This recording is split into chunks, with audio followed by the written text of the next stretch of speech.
This podcast is brought to you by the Heldridge Hotel, New Brunswick's only 4-star hotel and a preferred hotel of Rutgers football fans.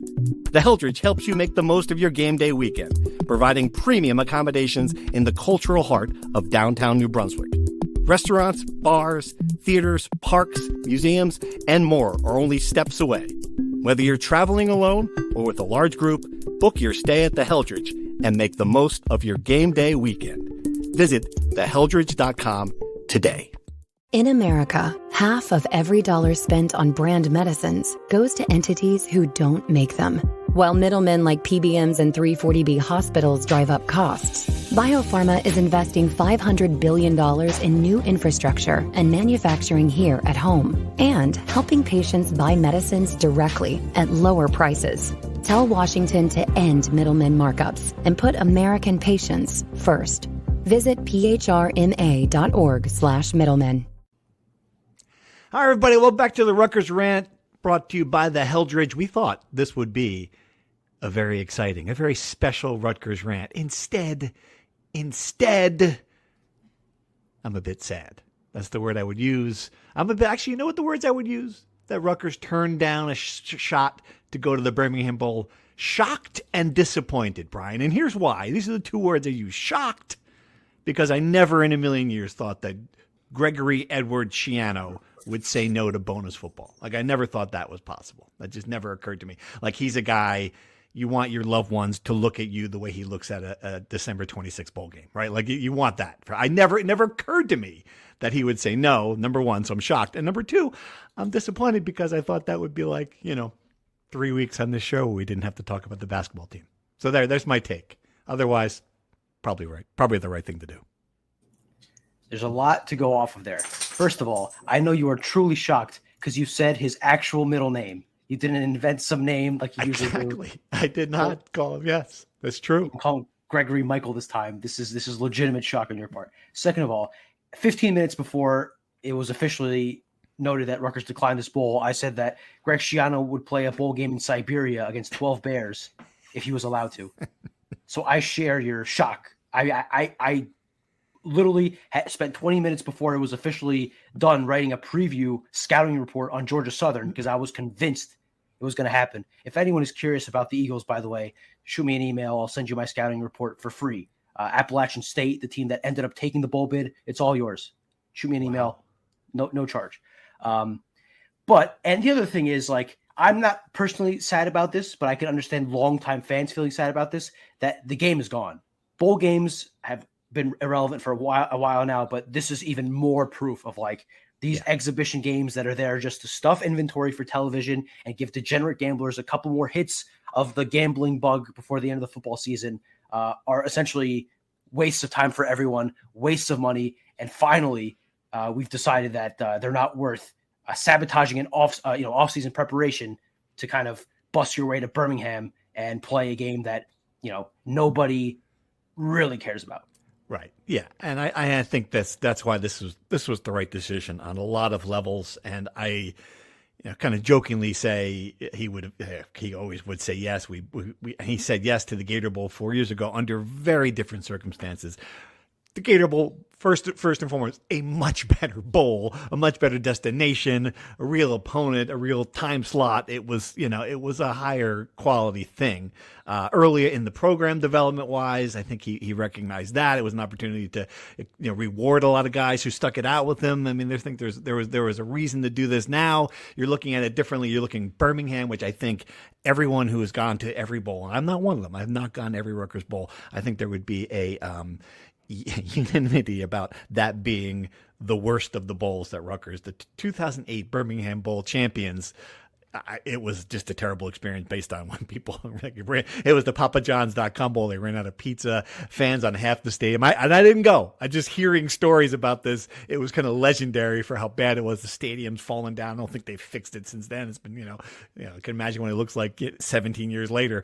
So yeah, a lot of reasons not to do it. You fire your defensive staff. I mean, so you'd have to deal with coaches. 4 important players have opted out. There's just a lot of reasons to say no. I think the biggest one, though, Brian, tell me if you agree. I think the biggest reason to say no is quite simply you have to focus all of your attention now on these two things, and that's the transfer portal and the defensive coordinator hire. Like, you should not be distracted. You should not have even a minute of your time spent trying to prepare for a Georgia Southern team that's probably really wants to play the game. So I think that to me is the biggest reason why this is an important month. Consider 12 months ago, Greg Schiano is coordinating the defense for a team playing against, a pretty dynamic offense in Kansas State. He's trying to fill the defensive coordinator spot. He's trying to get the transfer portal thing sorted out. It was a little bit more complicated last year because the transfer portal was open now and not in January. So that would be a lot lighter of a load, but still you're figuring that stuff out. So you're figuring out your roster for next year. You're not going to have a full team because guys are, like you said, 4 players have already said they're going to enter the transfer portal. Multiple players have had their offseason, surgeries, cleanups, whatever have you. I don't think anyone's having any major surgery that we don't know about, but like guys are just kind of cleaning stuff up from around the year, and they might not be able to take advantage of the 15 practices the mythical 15 practices you get for playing in a bowl game. And like, do those 15 practices matter as much as they used to 20 years ago when you don't know how many of these guys are even going to be on your roster in a year, right? So outside of AJ Serays, he is the only person I think would benefit greatly from those 15 practices and a game against Georgia Southern. And to your point, it does feel like the list of reasons not to go is infinitely longer than the reasons to go. Like, I would love to hear 2 good reasons why Rutgers should play this game other than it's a possibility and they want to play football. But the biggest thing is you made the great comparison, right? Rutgers was down here and the Gator Bowl was up here. It would be really dumb to not want to play Wake Forest in the Gator Bowl the second year under Greg Schiano. Now, Rutgers is right about here. We can argue they're in this vicinity, and the Birmingham Bowl is down here. If Rutgers scheduled Georgia Southern for a September home game, people would be like, oh my God, Greg Schiano only plays tomato cans. Can he please get a real opponent at home? And now not everyone, but there are people that are upset Rutgers said no. Are we really going to get busted up that Rutgers isn't playing the 4th best team in the East Division of the Sun Belt in Birmingham, Alabama on December 28th? Are there people who are upset? Like, I haven't gotten that. People are surprised. I haven't gotten the upset sense from people. I could be completely wrong. Have you seen it? Have you seen, like, how could they pass this opportunity up? I haven't gotten a lot of that. I mean, so maybe upset is too strong of a word. There are, there are the group of people that will be upset if Greg Schiano has an apple for breakfast and ask why he's not eating a banana, right? There are those people that are just angry at everything. But there are people, the traditionalists, that say, why not go to a bowl game? Why not get the practices? Why not have one more game? Why not give the seniors one more opportunity to play?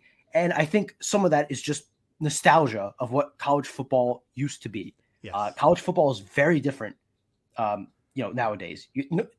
For Rutgers to have the opportunity to say yes or no to that game, Iowa State, Kansas State, Notre Dame, Florida State, Auburn, Baylor, all had to say no, right? Can you imagine being the 8th person in that line to be like, you know what, I'll take it? And to add to that, after Rutgers said no, Temple, a team that hasn't been to a bowl game in 8 years, a team that you would think would die to play a football game, they said no. Really? Can you imagine being the teams that they had to go so down far the list that Appalachian State, who played them a month ago, they're in the same league. They were the only team that said how many people? Do we have a number? How many people said no? I didn't realize it kept on going. I stopped paying attention shortly after Rutgers said no. So, well, before Rutgers got to say no, I think after Rutgers said no, Temple was the only one after Rutgers. All right, then Appy State was after that. Okay, so about 10 teams said no. Wow. Yes. Well, Notre Dame said no to stick it to ESPN because they weren't going to fill the coffers.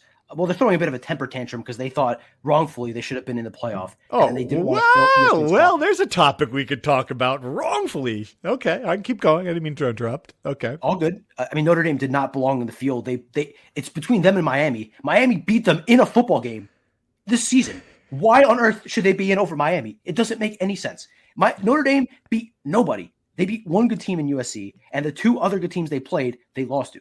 Okay? If you wanted to be in over Miami, just beat Miami. Or join a conference. I'm tired of Notre Dame being babied by the college football establishment because they were the only team on TV 40 years ago. It's an embarrassment. And I'm Notre Dame fans get very upset about all of this. They're very, very passionate. You're and they fired up too. You're passionate about it. I love it. Well, I got killed every time I ranked Notre Dame one spot lower than everyone else last year, I was a Notre Dame hater, anti-Catholic, accused of all these things. Like, anyway, the point, we're straight off the path here. Notre Dame said no in a temper tantrum, getting back at ESPN. Good for them, because everyone knows money talks. All that matters is money talks. ESPN getting shafted this way, losing millions of dollars by Notre Dame not playing. That's the only way you make an impact. And now they have a clause in their contract, apparently, that if the same scenario plays out next year, they're automatically in the field, which is anyway. So Notre Dame says no. Iowa State says no because they changed their coach. Kansas State says no because their coach retired. Which, by the way, complete aside, the Chris Kleiman situation, like that's the only way I see Greg Schiano, if it gets really, really bad, leaving. Like Chris Kleiman retired, right? He was probably going to get fired in a year or two, right? So he saw the forest for the trees. So before he can get fired, he retired. I'm saying this only in the way – I'm only bringing this up because I don't think Greg Schiano will ever get fired. I don't think so. But if it ever gets to a point where it looks like the administration wants to change, I think he would retire. Does that make sense to you? Yes. And what do you think about that? No, I think it does make sense. Yes, but I don't. Yeah, I'm not. I haven't thought it through yet, so I'm not ready to go there. That it'd be an apples to apples situation with Kansas State. But I understand what you're saying. Absolutely. Yes. I don't think we're near that point yet. But I'm just saying, I want to be right. So if we're in the same spot 3 years from now, right, I can call my shot. The way I called my shot with Rutgers basketball being Seton Hall this year. We'll get to that later. If we're still in the same spot 3 years from now, we both need better agents. Can we say that? Just kidding. All of us need better agents. Yes. What were we anyway, talking about? Oh, the bowl game, right? Yeah, Rutgers made the right choice not going to a bowl game. I mean, I'll ask you because it's been going through my head. Why would Rutgers play in this game? Like, what is a good reason for Rutgers to play in this game? Well, that's it. Yeah, it is the experience for the players. It's getting reps for if AJ Race is really going to be your starting quarterback next year, and you approach this as completely scrimmage for him, and I'm not sure they would because you've got a senior who really likes playing football in Catholic Madness who might not say, I'll step aside. But if that's what you're going to do, then yeah, that's one reason. That is the biggest one reason. Evaluate the other side of the guys in the roster, give them playing time. If treated completely as a scrimmage, get some exposure, TV. Those are the reasons. The problem is, as you mentioned, and this is really a good point. We have no idea defensively who's going to be on this team when they open the season late August next year. Like, we have no clue what this defense is going to look like. I mean, I think it's going to be at least, five starters from the portal. You're going to have to, I think there's going to be a ton. I think it is going to be significantly different coordinator, different everything. So you're getting nothing really from that side of the football. So other than getting your quarterback some reps, I think they've got to feel good about him at this point, or they wouldn't have come this far along with him. That it wouldn't, that's not enough reason to do it. Totally. I agree 100%. Yeah. Normally I would say that he would get better preparation in practice against the Big Ten defense than a Georgia Southern defense with the defense he played all year this year. I'm not sure I would quite agree with that sentiment. Now, the other thing that we forgot to mention, which is also, like the brass tacks reason not to do this, teams lose money playing in a bowl game. Yes, right. You lose a lot of money. Yeah, but we've stopped. Yeah, let's face it. We've stopped worrying about losing money a long time ago here at Rutgers. There is no amount of money that this football program could lose where, I don't think that was a consideration. But you're 100% right. There would have been a headline. Here's what Rutgers spent on the Birmingham Bowl, and it would be a big, fat 7-digit loss because they're going to have to eat tickets, have to eat travel, eat hotels. Yeah, no one's going to go to it. Absolutely. That is a factor. A reasonable thing for a normal person who is not aware of what college education has become at that level to say, hey, what about all this money you're spending on this crappy bowl? Yes, 100%. Yeah. And this is a point where you need as much money as possible to fill the $20.5 million or whatever in revenue sharing, right? Like, I know we joke about Rutgers spending money, like it's going out of style, but like you do need the money. There's not infinite money. And I don't think there's any worry about that not fulfilling the revenue share money, but right. I don't want to say Rutgers is penny pinching, but Rutgers should really maximize every dollar they have, and spending, 7 figures to play Georgia Southern in a bowl game in Birmingham 3 days after Christmas. Yes. With maybe 1,000 fans would travel to that. That's on the list. That's on the list. That's like 13th or 14th as reasons that to turn it down. But yes, absolutely. Totally. Yeah. I think this, and I do think this is the biggest reason for me, the portal, and that's a good transition to what's happening here, because we did not talked about the staff changes on defense. I think the reason why we haven't, like, it wasn't a 5-alarm, hey, oh my God, we got an emergency podcast, because it was the most obvious thing in the world that he was going to fire these coaches. I think it happened sooner than I would have expected. I think probably happened, got out sooner than they expected. I think that this was a different leak than we usually get with leaks from Rutgers. I think clearly it got out sooner than they might have wanted. Not just the two coordinators. Zach Sparber is the other coordinator's name. I've looked it up in the time since we had the last podcast, who's making a lot of money on the way out the door for 8 months of work at Rutgers. Good for you, Zach, and your agent. I'm impressed. Rob Smith and the defensive line coach all gone. Yeah, I mean, I don't know. Do we even have to kind of discuss the why there, Brian? I think it's kind of obvious the why. It's the what's next for me. Yeah, look, I was a bit surprised Sparber was let go, because he has kind of the wonderkind. He's a young guy. Maybe you mold him. I guess they don't see enough to mold, or he is perhaps attached at the hip to Rob Smith. I mean, Rob Smith is why he's here. Maybe right. You just want to flush any sentiment of Rob Smith out of the building. Get the voodoo out of there and start the clean slate. Colin Farrell is not a surprise because he his contract was over. So, and the defensive line, as we've talked ad nauseum, has been underperforming for about a decade now. So maybe you want to start something new there. So no, I'm not surprised. I guess the bigger question is who is next? And we could talk about that, because probably the two hottest young candidates on the market are going to Syracuse and Nebraska respectively. Yeah. And the one guy I thought would be 1A, the most Greg Schiano choice possible, Joe Rossi, is apparently staying at Michigan State. Joe Rossi, laugh about it or not, would be great, because if he was fired, he would be owed $1.6 million, right? So in theory, you'd be able to lowball offer him maybe $800,000, and he wouldn't care, because he's getting the rest of that salary from Michigan State anyway. Yeah. But that's all for naught, because in the time between Rob Smith getting fired and the show, he's being retained by Michigan State. So now I'm out of who's the guy? I don't know. Yeah. And I will, totally, 100%. And I will say that Syracuse, who hired Vince Karras, is the guy's name from Toledo, who was the hot candidate, who interviewed at Nebraska as well. That to me was what I wanted Rutgers to do. Right? Like, this is like what I still want Rutgers to do, is to go out and get someone whose name I have to Google. Like, I don't want to know, I'm joking about, like, I don't want to have a photo on file of whoever this person is. Like, oh, and he was here in 2007. Like, I don't want to be able to say that. Like, right, let's get somebody new. And I know, like, that seems like, well, why does it have to be someone new? Because I want fresh ideas. I want proof that Greg Schiano sees what I see and what I think a lot of people see, whereas it's not just talent on defense. It's sort of stale concepts. It's sort of the feeling like, all right, it could benefit from new ideas. Like, things haven't really evolved here, that the head coach is too involved in this, that he needs to be the CEO. He needs to step away from it. And that means, to me, hiring the best available defense coordinator. I'm not worried about what kind of defense he's running. I want someone who's going to be adaptable to the talent. I also recognize that whoever the defensive coordinator is, if you hire him soon enough, he can help you pick the talent, right? Like, you're going to go out and you're going to hire a new defensive line. You're going to hire, back end players. You're going to build this defense. This is why you can't wait like they did last time with Rob Smith. You can't drag this out. They really need to find someone before the portal opens, I think, because the other side of this, if you are one of these players coming in with options, you're going to, of course, want the biggest paycheck. That's what these guys are going to be looking for in the portal. But I think if you're smart and you're a defensive end in the portal, you want to know what the new guy's going to run, who your coordinator is going to be.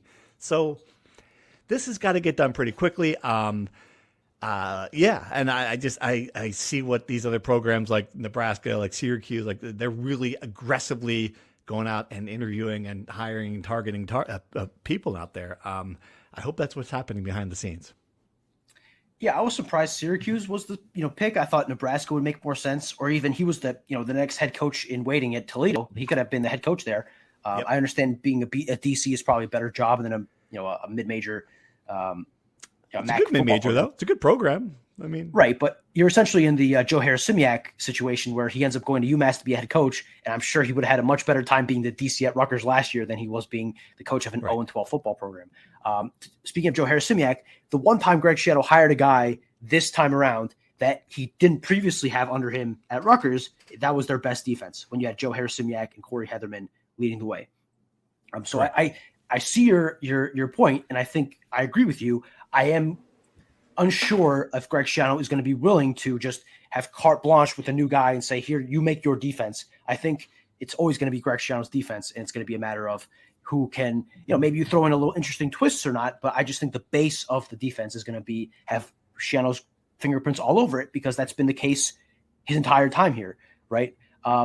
So I wonder how much that will make this an attractive job as a defensive coordinator, but I do think it'll happen quicker. One, because of all the points you said, it's prudent that you make this as quick as possible, so you have a guy in place when the portal opens.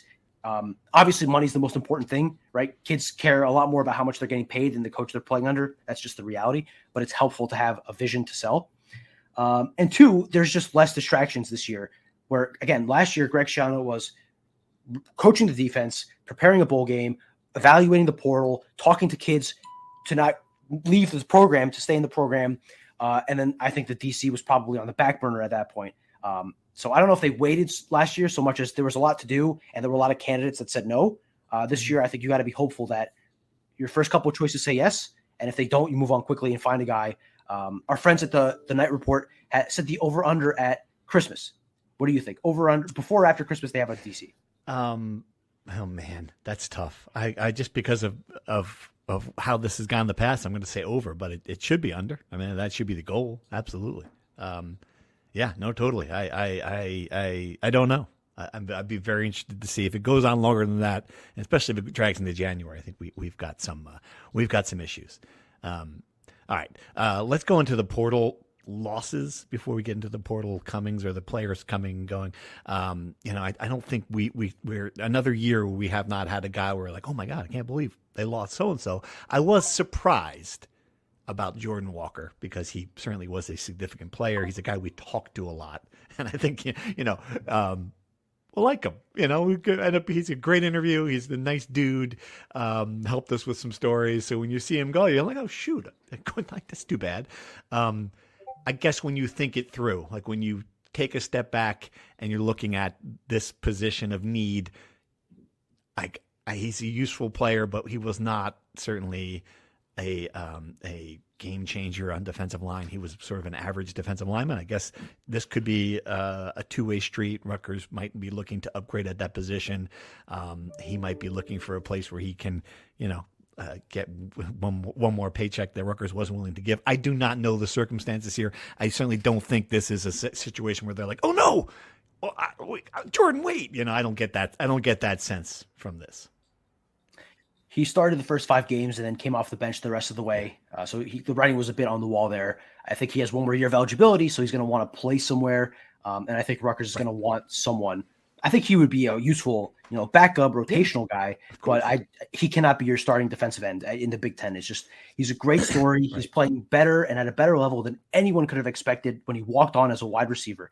But if you want to compete in the Big Ten, if you want to fix the defensive line's issues, you need someone better than Jordan Walker, who, he led the team in sacks last year, before this year. He had 1 sack this year on a historically bad defense. So I think this is mutually beneficial. He'll go somewhere, probably a lower end power 4 team, high end, G5 team, but play a lot. And Rutgers will, in an ideal world, have more snaps to give to someone who is at a higher level. At the very least, an Eric O'Neill level. You have to hope a little bit better than that. But as we've talked about ad nauseum, the market's going to be very competitive for those kinds of players. Yeah. And I guess we haven't seen anybody else in the portal who would be concerned, like the running backs, Sam Brown, CJ Campbell. Look at it from their standpoint. Antoine Raymond, you're giving him 40 carries a game. If you're a running back, get the hell out of here. I'm surprised Ja'Shawn Benjamin's still on the team. If I were any of those kids, you'd be like, all right, if he's coming back, clearly I'm not going to see the ball. So I totally understand that from their perspective. That makes a lot of sense. Both receivers still in the fold. Haven't heard any rumblings there, which is good news. KJ Duff and Ian Strong. Yeah, I mean, so far, all the players that you would have wanted to keep on the team are still on the team. The running back stuff is a good sign because it means Antoine Raymond is probably staying. I know he was the most likely to stay of the three, guys we've touched on between him, KJ Duff, and Ian Strong.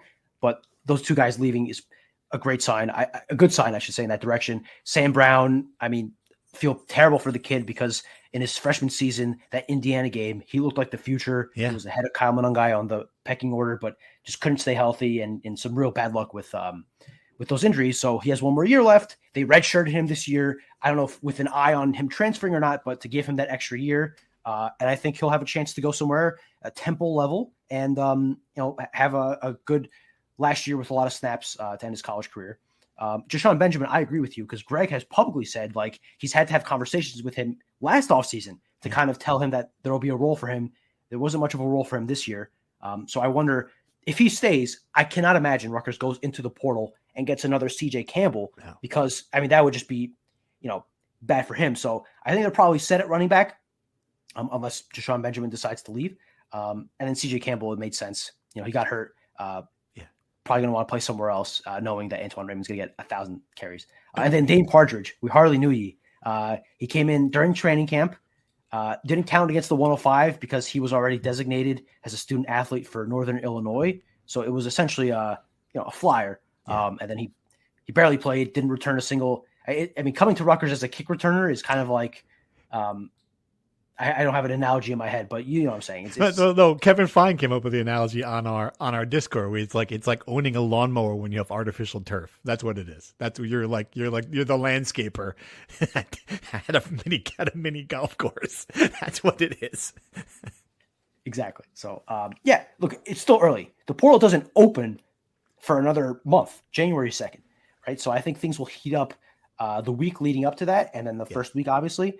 But everything is kind of happening now behind the scenes as far as conversations. There's back channel conversations. Programs are having their front offices look and evaluate players, as Greg alluded to in his National Signing Day presser. Like they're doing all their calculations now. And then January 2nd will be like a bomb setting off and everything happening. But I don't know how much more we'll hear in the next coming weeks. I mean, I wouldn't be surprised if a couple more guys announce their intentions, but I think the bulk of it will come on the second. Right. I didn't want to miss this because it also happened last week, and I have to give a sky point to my man Todrick Hunter. There's been a lot of times over the last few months where I wish I could have called up Todrick and asked him what the hell's going on. This was certainly one of them. And I took it as a good sign for Rutgers that they had a couple flips in their direction.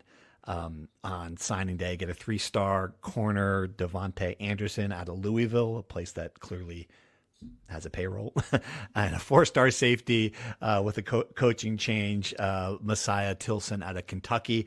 And I think that to me, I could be wrong reading in this a little bit, but I think that does show that Rutgers has some resources. I don't think you flip a 4-star safety even with a coaching change if you're not willing to invest in that position. I also think both of those, reading the tea leaves, I think those guys probably see a situation in the Rutgers secondary where there's playing time available, even for a true freshman, which might be the case. There could be a lot of shakeups there, personnel-wise. So I thought that was interesting and probably a good sign. Yeah, they were recruiting those guys for a long time, had them on official visits in June, didn't get them the first time around, but stayed on them. Greg Schiano was calling Devontae Anderson Saturday night after the Penn State game. So clearly it was a priority to get those kids. And I don't know about playing time as a true freshman, but I mean, even to your point, actually, Kosh Sanders started at safety as a true freshman and played a lot of snaps. And that's a position that obviously Rutgers needs a lot of help in. But even if you don't play as a true freshman, you see like as a redshirt freshman, as a sophomore, Bo Masco played a lot of snaps as a redshirt freshman on a decent defense last year. So it's there. And Greg Schiano's obviously a DB guru and all that stuff. And I do think that Rutgers is still emphasizing high school recruiting, maybe more than these other programs. Louisville has a lot of payroll, but they're spending a lot of money on the transfer portal on the back end of on the back end of development. Because, for example, Wesley Bailey and Renee Conga, those were 3-star guys Rutgers took in, developed, and then Louisville took the fruits of that labor and brought it in. Whereas I think Rutgers is more of a front-end development team. They get kids from high school and develop them and hope to retain them like Kyle Monangai and et cetera, et cetera. And then the Kentucky thing just worked out because they fired Mark Stoops and Messiah Tilson had a bit of a shaky situation, and Rutgers did what a good recruiting program does. They swooped in, they convinced them on the last day. And I do think that some of the money does play a part in this, right? I do think Rutgers was able to pony up and be competitive, if not better than Kentucky. I think it'd be foolish to not assume that's part of it. Right. Yes. And we don't know. This is another one of the many things we don't know. And I think we do know, if you look at the recruiting rankings, that the schools that are paying the most for high school talent, Southern Cal is one that jumps up. You read stories about, Google that if you want to read some stories about that. Number one recruiting class in the country for a reason. They're investing in high school talent. It's trickier to do, obviously, because you don't know. Rutgers still, I think they were happy with this recruiting class in the 30s. What was Greg Schiano? What were your takeaways listening to him talk about this? Yeah, he's high on the class. I think that it's worth noting that Whitey Collier, their top recruit, and what would have been the 26th class, he reclassified, and he's going to have a chance to have a role next year. So, it's all accounting at the end of the day. It doesn't really matter. But if he stayed in this 26th class, it'd be even higher. He said he liked speed, ability to run, length. Like, they have all the physical attributes you want in a class. Quarterback thing was interesting. They want to take a quarterback every year, and kind of, because that's what I asked them. Like, is this the ideal scenario? You have a guy like AJ Serace starting from here on out, and then you have guys in the wings developing. So you're not going into the portal and competing with every program in the country for a starting quarterback. And he said that the ideal is you get a quarterback per year, you have quarterback competitions, and whoever wins starts. I think we all expect AJ Serace to win, obviously, but the sentiment is a good one. When you look at this class, the clear position that will impact early is wide receiver between Dysart Carter and Elias Koch. We've seen the KJ Duff, Ian Strong formula. Each of those guys played early and obviously made a huge impact as sophomores. And those kids are two of the more talented kids in the class, and they can play early. Right. And that would be a good way to save some cash, because that's a position they've dipped in and gotten at DT Sheffield, and they've spent some money in the portal on that position, so they don't have to. Then they can spend it elsewhere. So that's playing some money ball here. Well, Dysart Carter is a slot guy, and that does with the two guys, DT Sheffield and Diamond Miller. They were slot guys. If he's able to play at a high level as a true freshman, and he's a kid that committed to Rutgers in July of 2024. So 14 straight months he was committed to Rutgers, or 16 straight months committed to Rutgers. Had a lot of schools after him. He's a 4-star kid, highly ranked in Virginia, and he stayed. I mean, it's a credit to Demir Shaw, who recruited him. It's a credit to Greg Schiano, and it's a credit to him probably seeing the opportunity to play early, because I don't think you stay that steadfast locked into a program without seeing the opportunity in front of you. Right. Absolutely. All right. So one more football topic before we take questions, and then after questions, we'll do basketball then, I guess. People want to stay to the very end. What? People want to stay to the very end. Get the last 3 minutes of basketball. But we have to talk about Penn State, because I thought for a minute there was a hot minute. And it was one of my favorite things on Twitter in 2025. You sent me the list of, what was it, Kalshi, or one of those crazy odd sites that had the two of the top 3 odds people for this job, for the Penn State job. Brian Dable was like, well, that's an easy column for me. Failed Giants coach, becomes Penn State coach. And then third in the odds, Kyle Flood.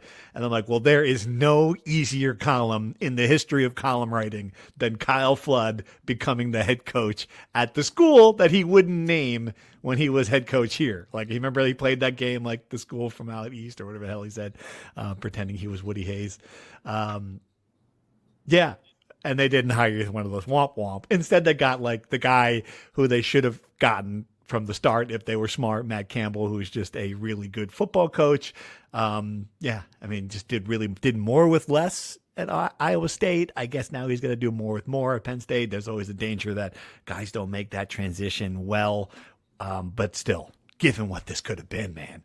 I mean, Pat Kraft he stepped in it at the end. I mean, it did really remind me of the Rutgers athletic director search, which, for a while you're like, what a flaming bag of poop on your front steps. And then, oh, here's Kelly Zinn, right? Like, that's kind of what it reminded me of.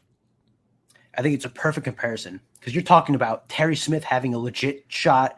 You're talking about, I mean, if Kyle Flood is even in the vicinity, I think my big takeaway is that Kalshi and these prediction markets are all a pile of horse dung or whatever. I mean, it's these things should be regulated out of business and all that good stuff. But anyway, Kyle Flood was probably more likely to be the UConn coach. There was some reporting from Richie O'Leary that he was interested in the job. Got that job? Is that over? Oh, Jason Candle from Toledo took the job. Oh, which is I why missed the that. Toledo Okay. DC was going to be Gotcha. the next head coach if he wanted to be. Gotcha. There was just no universe. If Penn State hired Kyle Flood, they should shut the program down. Frankly, I mean, it just doesn't. The guy couldn't win at Rutgers, so he's going to win at Penn State. Anyway, it's a good hire. Matt Campbell has created a really high floor at Iowa State. He's won more with less. I do wonder if he's going to be able to overcome the James Franklin hump of like getting good enough, but not being able to take the next step, because at Iowa State, he did peak, right? I think he won. Did he even win a Big 12 championship? I know he played in a game or two. I don't know. I don't even know if he won one, right? I mean, like, it's a hard job though, man. Come on. I understand that. My point is that Penn State is a hard job because their expectations are be Ohio Right. State when you're not Ohio State. So I think it's a good hire. If you want to see like incredible spin, there was a report. I wish I had the name on top of my head, but it's probably best that this reporter doesn't know I'm speaking about this.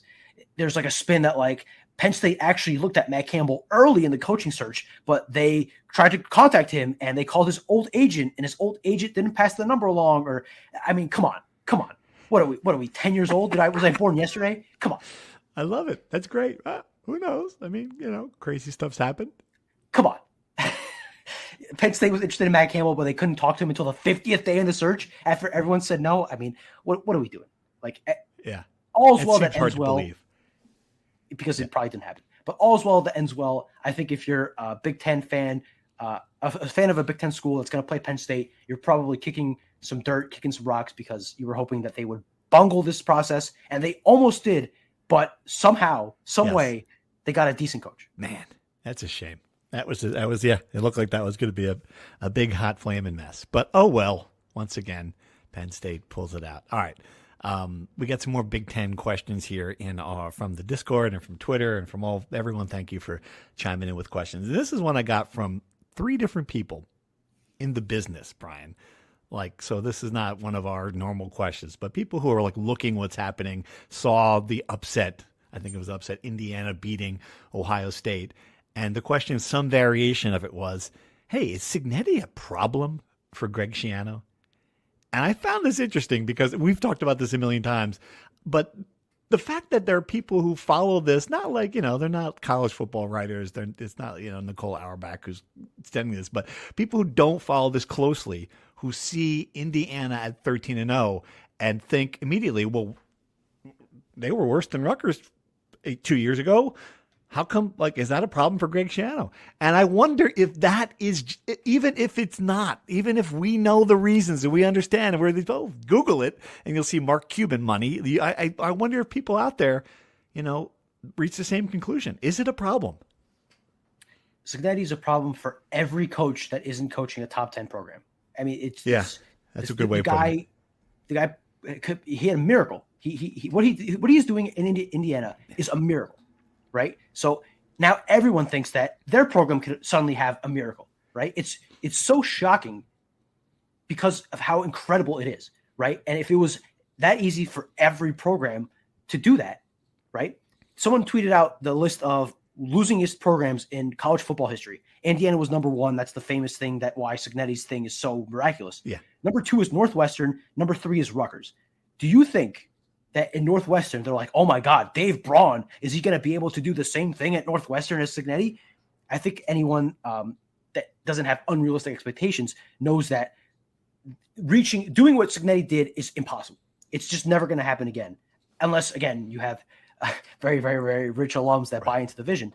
But it is a problem for Schiano and coaches in the part of the fan bases and outside observers who don't really have a concept of what is happening. If that makes sense. Yeah. Yes. I will say this, and it was a really good comment in the Discord, and forgive me, I think MB or someone put it in there and just seemed like it was an educated take about it. And it was that last year's Indiana team, there was more smoke and mirrors. And this year's Indiana team is the real deal. And I kind of buy that based on what I've seen, look like a really good top level defense. The quarterback's probably going to win the Heisman Trophy, so he's really good. We've seen what the receivers can do. I mean, the NFL quality playmakers. I don't know. I mean, that might absolutely be right. That last year was sort of like that was the year where they were faking it a little bit. Certainly, they had resources. They had a lot of talented players. Obviously, you don't get to the playoff if you don't. But this is the year where really they are the number one seed for a reason. And I'm not going to pick them, but I wouldn't be surprised if they won the whole thing. So MB is Mike Broadbent from the Night Report podcast. It was MB. Okay. Yes. He was. So yes, it's credible information. And I see that because Indiana had the easiest schedule in the Big Ten last year. They beat every team they should beat, and they lost to Ohio State. Yep. And I mean, they had Curtis Rourke as their quarterback. It's not like Curtis Rourke is, he's playing like a torn ACL. Right. And they had talent. They brought a lot of talent from James Madison, and they had money. They didn't have Mark Cuban money, right? But they had money. They got CJ West, a stud defensive lineman that Rutgers wanted, and Indiana outbid them for him, right? Indiana is a very rich athletic department. They have rich alums that were contributing before this, and Cignetti got some of those assurances before he even arrived at Indiana. Right. So while they didn't have the backing financially that Cignetti had last year, they still had some money.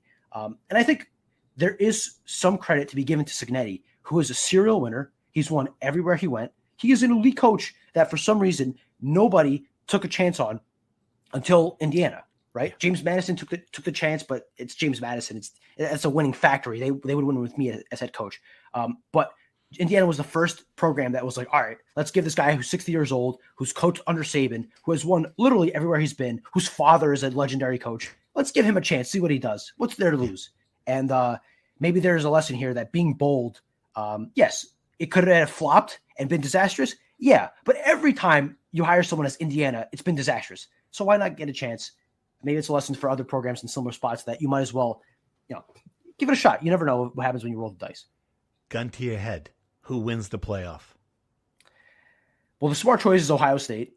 I think they're probably still the most talented team, even though they looked a bit soft against Indiana. I don't know if that's the right word. Overthought themselves, running 4 tight ends when you need a big conversion, leaving their best wide receivers on the bench.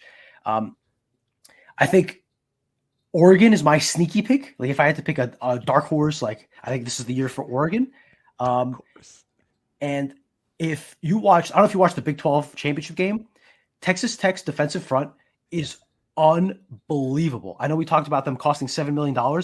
They got every penny's worth. They are unreal. So they could be, if they're able to scrunch enough offense together, their defense plays at a level high enough that they can beat anybody. They're unreal. I'm legit excited because I do not know who's going to win. I suspect, and as of 2 weeks ago, I thought Ohio State, and I wonder now, getting that out of their way, getting that crappy game, their bad one out of the way will actually help them. But yeah, I mean, it's tough. I mean, Sayan did not look good in that game. I don't know. Yeah, it's tough. Just throw the ball to Jeremiah Smith. Just throw him the ball. It'd be easy why enough are to coaches? do that. Why do they overthink things so much? Just throw him the ball. Who cares if he's double covered? He's going to catch the ball. Just throw. He caught a Hail Mary in the last second between 4 defenders. Just throw him the ball. Yes. Totally. All right. We had another money question. It's good transition. We're transitioning well in this pod. Bunch of people have asked. Shiano seemed quite confident about money. Has there been any rumbling as to the number raised thus far? Okay. There have been rumblings, and this is the general consensus was that Rutgers had gone into this process with Kelly Zinn thinking it needed $7 million to compete in the portal. That since went up to $9 or $10 million. And the response that I have heard is that Kelly Zinn's, okay, we'll get it. If they don't have it, they'll get it. There's a level of confidence that Rutgers will have an extra $9 to $10 million to spend, and that is above the cap money to spend in the portal. Which, I mean, given where this program was, that to me would end that discussion. And finally put it away in the corner of the, can the Rutgers, well, they can't get it. They're producing miracles with what the resources they have. They will have resources. So yeah, we'll see if that's the case in a couple of weeks when the portal opens, and if they're beating out Oregon for players or if they're beating out James Madison for players. Okay. Again, you hear that money, and that's good. That's a lot of good progress, right? And I think that if they're able to put that together, which again, to your point, it sounds like they're going to be able to come close, if not meet that mark, then they will be competitive with teams like probably Minnesota, Iowa. They're not going to be at Oregon's level. They'll be, I know, but they'll be higher than Minnesota. They'll be high. They will be, yes, they will be a middle of the. They're in the middle of the pack. They will not be last. Be 8 or 9. They're not Ohio State. We get. They're not Michigan. They're not. We totally understand that. Yes, that's my point. My point is that Shiano's almost miraculous comment signaled to me that Rutgers was essentially last in the Big Ten, if not second to last. Right. Nowhere close to the middle of the pack teams. Right. So if you're able to build that up to the middle of the pack, then when you play a team like Minnesota, Iowa, Washington, you should expect to be competitive in those games and win at least half of them, right? That then there's no money excuse for losing, going 0 for 4 against those teams, right? But I also caution you shouldn't beat them down if they don't beat Oregon, Ohio State for players, if they don't compete in those games. Yes. Oregon's a bad example, but you know what I'm saying. This should not be a shop in the discount bin year. This should be, we need an elite Big Ten defensive lineman. Here's who we got. We should know. We should be able to know this when this portal opens. It should happen quickly. There should be players identified. They've been scouting all year. They know their needs. We know their needs. Everyone knows what they need. This is not some sort of this should be, if this is a real operation now, it should happen pretty quickly. All right, there's no, believe me, the conversations are happening. These players have agents. There's no it's NFL free agency the same way, legal tampering period, all that stuff. I think we'll have a pretty good idea pretty quickly. If you want to know if they're getting splash players, if Rutgers starts getting players reported on by On3 and ESPN, right. If they're, because most of these kids they're getting are under the radar for the most part. If you see the national guys starting to pay attention to what Rutgers is getting, then they're making splash. But the same way they need to make splash transfer additions, they also have to be, they have to moneyball it a bit and still get those smart under the radar. The thing we've been preaching about basketball all the time. They got to find a nice mix here to maximize their dollars. Right. Okay. Absolutely. Another player sort of personnel question. Shiano mentioned not recruiting JUCO players, but don't think anyone followed up with the question as to why not. Why do you think that's the case? I didn't hear that comment. That's funny. What was the origin of that? Well, I can't remember if he was asked directly about JUCO, but JUCO doesn't make sense. One, because academics, it's always been hard to kind of get. That was Shiano's point. The transcripts don't always translate for a place like Rutgers, and that's always been kind of an issue long before NIL. But now JUCO is, where is it on the rung, right? There's D2, there's kids in the transfer portal from the lower levels. There's FCS. How far down do you have to go? There's high school. The high school market is more accessible these days than it was 10 years ago, because the really good kids aren't getting picked up as often because teams they're loading their rosters with transfer portal kids. So I just don't understand why you would want a JUCO kid. And the good JUCO kids probably go to a place like New Mexico State, like Diego Pavia. Then you prove yourself at that level, and then you go to a Rutgers.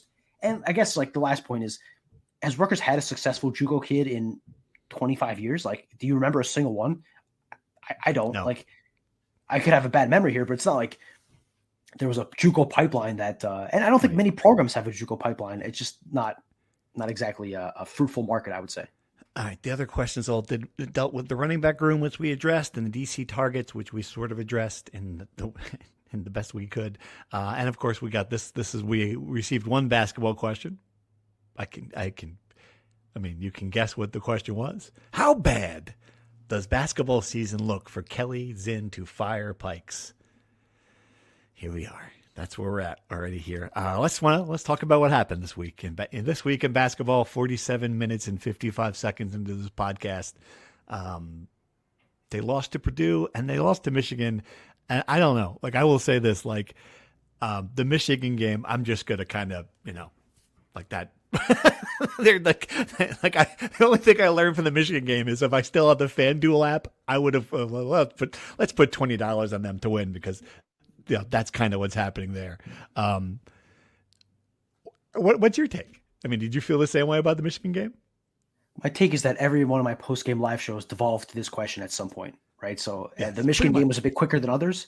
But the thing with Michigan is this. If we're being charitable, Michigan beat Gonzaga by 40 points in Las Vegas. Right. The Michigan-Gonzaga final of the Players Era Festival was billed as the best non-conference game in the regular season in years. And then Michigan was beating Gonzaga by 20 points within 10 minutes. Okay. So I'm not going to ding Rutgers for losing by 40 to Michigan when other teams are.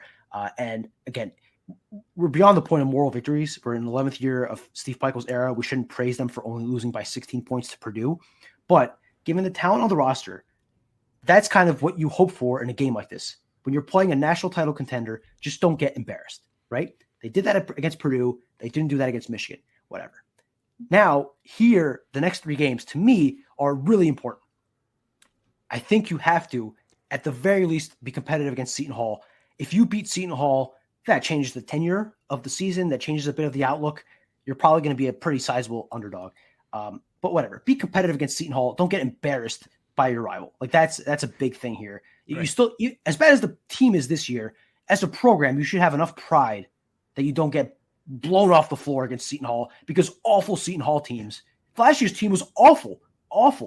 And this team is much better, but they're certainly not world beaters. They're good. They're really nice. He's done a nice job in rebuilding that team.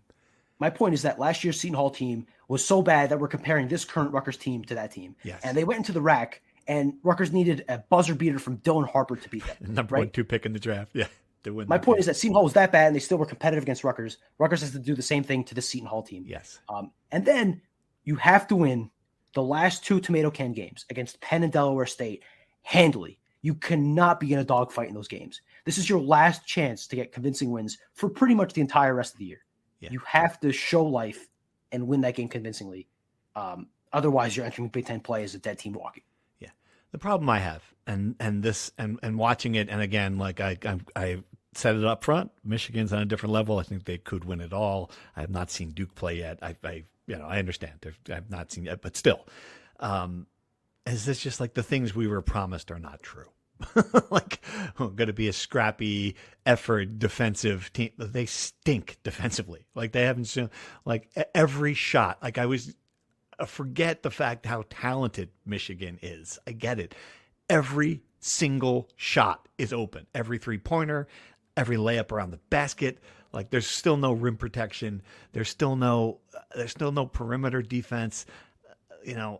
He's going to the bench to just searching for someone who can do something. I don't know. Like, I'm struggling for proof of concept. I like the fact he is playing the young guys significant minutes now. Like, we're kind of like moving on a little bit, and let's see what Woolley, let's see what, some of these kids have to offer. But I mean, the problem with that is that there's really no guarantees those kids are going to be on the roster in 3 years, that they're going to develop. It is tough. It is tough to watch this. It is bleak. It's going to be a very long. That's the right word, bleak. There's not a glimmer. There's not it's like, show me a glimmer give me something you can hold on to. Give me something. The thing is, they can't defend the rim because their starting center is Emmanuel Bole. They can't defend the perimeter because all their guards are my height, right? These are things that we knew were going to be issues going into the season. It goes back to roster construction, right? So as good of a coach you can be on the floor, this team was essentially dead on arrival. And those 2 guys you mentioned, Bole, he looks really good against Delaware State, whoever the hell they were playing. Tariq Francis, he was a nice little player, and I hate to say that word, but against some of the early competition, now they're look who they're playing against. It's like, Right. Well, look, you'd be a fool to listen to any of the preseason comments made by Steve Pikiell, given what he's said in the past and them not coming to fruition. And you'd be a fool to take whatever they did in the first 4 games and think that those positive things would translate to the Big Ten, right? If you bought into that, that's kind of on you, right? I just think this is what this team was always going to be. Right. And to answer the question, which we have not addressed, how bad does it have to get? There's no win or loss total. That here's what has to happen. It has to get so bad that someone with enough money is able to say, I'm tired of this. I can't take any more of this. Here is the money you need to fire the guy. Get me a new coach. That's bottom line. That's it. That's as bad as it has to get. And you tell me what you think. I think the only way that happens is if this is like a 7-win team. If they go 1-19 in the Big Ten, like that's the only way. And even then, I just don't know if people want to chase good money with bad. And I don't see it. What do you think? How bad does that get? Yeah. So this is really funny because like I can imagine if you're coming to me and I'm Kelly Zinn, I'm gonna do my. Now, Brian, I understand why you might want to invest your money in that. But maybe we could redirect that toward the football program. Like that would be what I would say if I were Kelly, and we're going to give you 20. You got $20 million to give us. Let's reinvest that. But yeah, that's what it would have to happen. This is the only thing that I have, and like at least like with Greg Shannon, like you like there's some proof, there's some evidence that he's competitive in the Big Ten despite the lack of, he's won before, he's the guy who architected the program originally. Like doesn't really exist with Steve Peichel, and I know he had a couple of nice years. I get it. He won here in a completely different world in college basketball. I just wonder if it does get Seton Hall last year bad. If President Wynn, the man who's standing up there with the T-shirt, win, if there's not going to be some level of the feeling being, all right, this is not going to be better next year. It's not that cheaper next year. Like I just want, like that's my only thing. I think it's 10%. I really do think it's unlikely to happen because I do think they'll scrap out some wins in the Big Ten. There'll be something you can hang your hat on. There'll be something where you can say, oh, look, Steve's won here before. He's been up. He had Dylan Harper here a couple of years ago. Like there'll be something to hold your hat on, I think. But I'm not prepared to say there's no chance. I think there is a chance. I think there's a 10% chance right now. But if it gets ugly, and we're talking here in February, and they're sitting there at 1-13 in the Big Ten or something, and the results are like that game against Iowa, if they had one of those games, ooh. The thing is, look, I think we all agree that it's going to be a matter of when, not if, Steve Peichel is eventually fired, right? The only reason he's still the head coach after the season is because the contract makes it untenable. Now, for him to turn this around and salvage himself and to play out the rest of his contract, he essentially has to change fundamentally how he runs the program, how he recruits, how he builds a roster, how he plays offensively, his loyalty to his coaching staff. Like heads are going to have to roll after the season. And I think that, Brandon Knight is safe because of his contract, but heads are going to have to get an assistant coach here that, changes the way they operate. And essentially, if you want to do all that, like if you're asking the head coach to change fundamentally how he's done it for 10 years, you probably just have to get a new coach, right? So it's all a matter, again, of how long are they going to be able to tolerate this, and how long is it going to take for them to get the money, right? Or how long is it going to take for the buyout to get low enough that they can eat the contract and fire him? Rutgers is poor. I cannot emphasize that enough. I didn't mention this in the NIL. I forgot to mention this. I'm sure you saw the story. Michigan State got one guy to donate $400 million. I want you to consider this. Rutgers is clawing its way to make $10 million to support its football program this year. This guy committed $100 million to NIL himself. $100 million, 10 times, a decade of what it would take to raise Kelly's in that money. They got from one guy. So when you're competing against that, when you're competing against Illinois, which got a $300 million gift a couple months ago as well, when you're competing against Ohio State, which prints money, Oregon, which has Nike in its backyard, when you compare all that to what Rutgers has, let's be realistic about what could happen. Unless President Wynn opens the university coffers and says, you know what, take this money from the endowment, which I guess is possible. Unless that happens, or unless some donor who for some reason didn't want to give his money to the greatest possible team in basketball, in Rutgers basketball history last year, but decides, you know what, I don't want to spend my money on NIL. Let's spend my money on paying a coach not to be here. Unless that happens, the guy's going to be here another year, right? Yeah. So please, I'm begging you guys, stop asking me if they're going to fire the guy. Stop, please.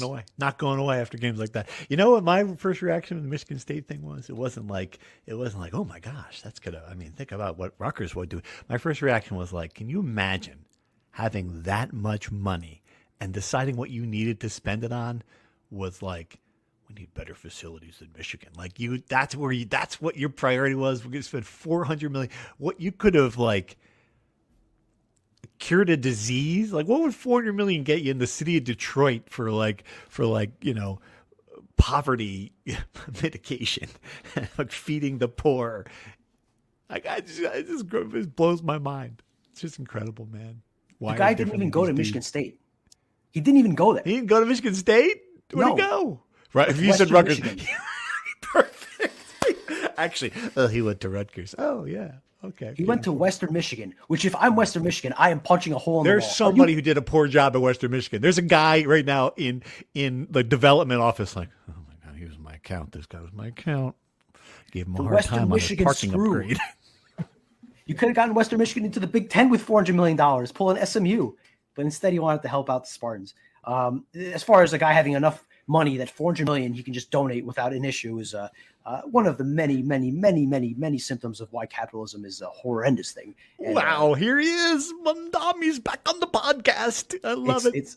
I mean, how we justify a system where there was a photo at the Michigan State game against Duke. Him and Matt Ishba, who was a former walk-on under Tom Izzo and has donated hundreds of millions of dollars, owns an NBA team, just talking to each other on the sideline. Billions of dollars, more money than like multiple countries' GDPs, just shaking hands and talking Spartan basketball on the court at the Breslin Center. I mean, how do you view that and not get nauseous? Comrade Fonseca wants to redistribute that wealth to some smaller schools. This is going to be a bread line. To wrap this back to, there's bread lines under capitalism. I don't know if you've seen those photos. Anyway, to wrap this back to Rutgers basketball, Lino Mark, Max from the RU Screwed podcast made this joke in the offseason, and I've been dying to use it since, that Lino Marks is distributing the means of the basketball when he has an assist. But I don't think he's had an assist this year. Can we please get someone to make, like the communist leader flag where you have like Mao, you have Stalin, and then at the end you put Lino Marks? Someone please do that. Anyway. There's an NIL opportunity right there for Lino Marks. You should do that. The DSA will sponsor the Rutgers basketball team. Oh, let's do it. It's good. It only took us 58 minutes before we went off the rail. Let's end there. A little Marxism, Leningrad here in the podcast. Thanks for listening. What? You want to talk about wrestling? You want to invoke the spirit of Pat Laney? Okay. What do we got? I don't know what to talk about. Tell me what I should be talking about with wrestling. Wrestling wrestled. I was gonna say played. They wrestled number 10 NC State. They were up 6-3 early, and then they lost 27-10. So just wanted to bring that up. Another opportunity for guest of the podcast, Scott Cadale. They had a top 10 chance. They are number 13, so they are a top 15 team, but they had another chance to get that signature win. They didn't. They host Oklahoma on Saturday at the same exact time as the Seton Hall game. So I'm curious what the attendance will be like for that.